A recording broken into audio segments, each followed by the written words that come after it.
Ayah baca paper tak? Minta maaf je lah no. Kita lari tajuk sikit lah. Minggu lepas baca paper.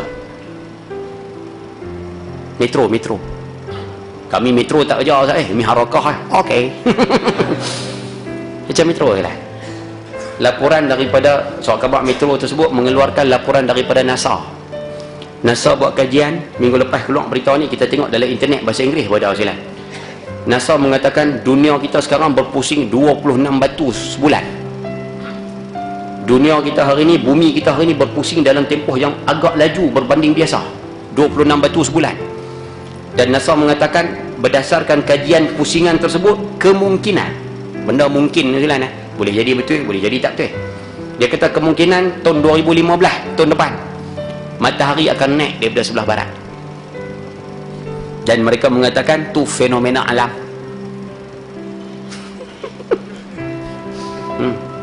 Kemungkinan. Bagi orang bukan Islam, itu matahari naik sebelah barat satu fenomena alam biasa sajalah. Tapi bagi orang Islam, matahari naik sebelah barat ni satu erti yang cukup besar dalam kehidupan kita sajalah. Cukup besar.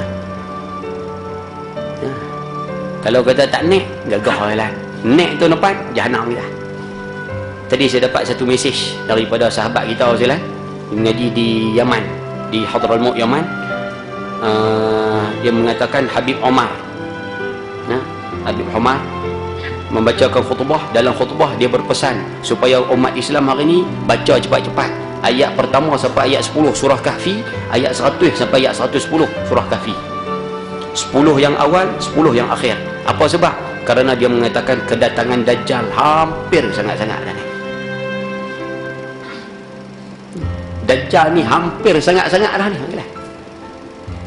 Allahu Akbar sekalian. Allah, tak tahu lah nak cakap macam mana, tak erti lah. Lepas tu kita minta kalau boleh sekalian, start daripada malam ni sama-sama lah. Nah, yang mana duk rasa tolak Quran lagi, balik pada ajaran Quran. Yang mana duk rasa duk lawan para ulama lagi, balik ikut balik ulama sekalian. Yang mana duk rasa Ustaz tak mau kepada apa yang Quran sebut Ustaz, mengaku patah balik sekalian. Nah, kasar bahasa kerana masa tak ada sekalian ni. Ni ayah-ayah yang ada di sini, satu benda yang agak sensitif, minta maaf sekalian. Yang ada depan saya ni 40 ada, 50 ada, 60 ada, 70 ada. Tengok noh. Baik, minta maaf noh, kasar sikit ni. Imam Ghazali pernah ditanya, wahai tuan, kenapa Allah Subhanahu Wa Taala panjangkan umur seseorang? Kenapa Allah bagi orang tu umur panjang? Ya, minta maaf noh, mungkin agak sensitif sekali. Imam Ghazali jawab simple, mudah ya. Dua benda. Yang pertama, kerana Allah nak bagi manusia tersebut sedar dosanya banyak. Betul Allah bagi dia panjang umur. Orang lain 20 meninggal dah, orang lain 15 meninggal, orang lain baru 2 bulan meninggal. Tapi dia Ustaz 50 duduk hidup lagi, 30 hidup lagi, 70 hidup lagi, 81 hidup lagi. Hak sokong dah 80 apa? 88 hidup lagi. Allah panjangkan umur Ustaz sebab apa? Allah nak bagi sedar dosa banyak, satu. Yang kedua, Allah nak bagi peluang kepada manusia tersebut bertaubat daripada dosa-dosa tersebut. Mungkin benda ni agak kasar sajalah, tapi kita nak minta sama-sama lah. Sama-sama apa betul, sama-sama bertaubat balik sajalah.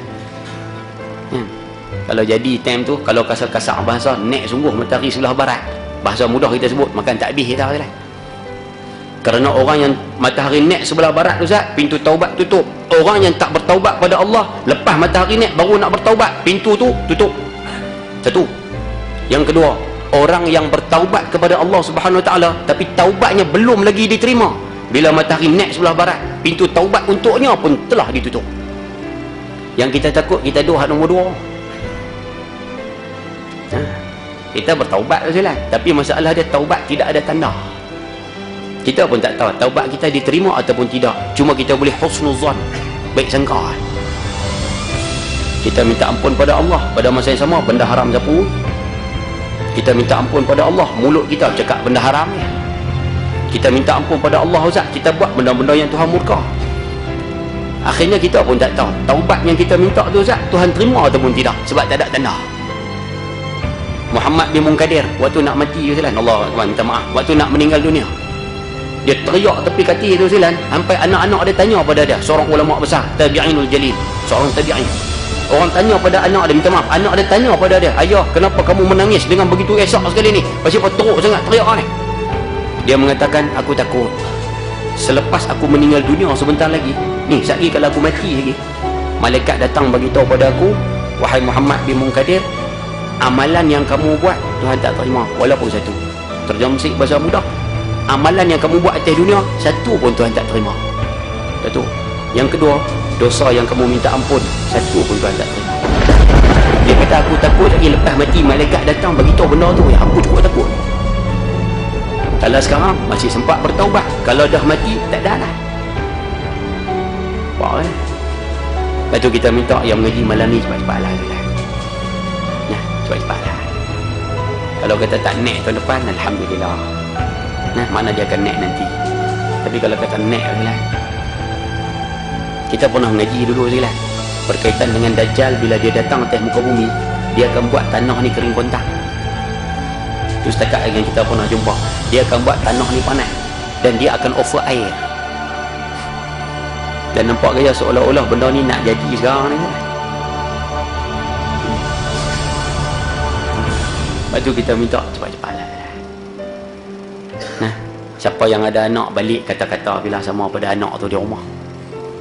Nah, siapa ada isteri duk tengok duk lena segala, kata bilang.